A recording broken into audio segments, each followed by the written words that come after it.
幾收好似公道。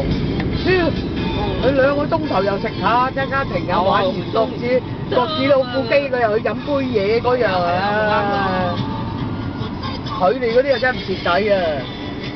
佢阿 Mimi 個朋友咪話咯，佢玩多2玩角子老虎機，佢又去攞嘢飲啊！玩完一陣，佢哋又去行去嗰度啊！佢帶我女周圍去，佢又同人哋啱 key 喎，玩到佢咧就坐咗樓梯度都瞓着咗，都瞌10分鐘又嚟過。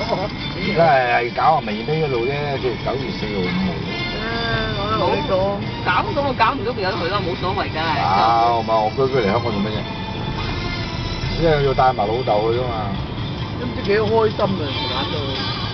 玩到我朝頭早嗌佢起身都話啦，喂，嗌極都唔起身，起唔到身，我啲腦都盡玩到天光啊都話佢。最後憧憬都冇晒啦，冇晒。冇到最後嘅第3次召集嗰陣時候咧，就話你唔落嚟早餐都冇得食㗎啦嚇，咁佢飛奔落嚟啦一次。佢同佢嗰個朋友玩到啊，哇！真係，佢真係眼花翎嘅。去到碼頭之前，佢都可以失蹤㗎，話佢。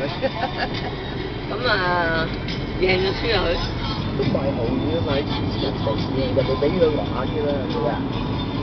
咁啊，佢朋友咧。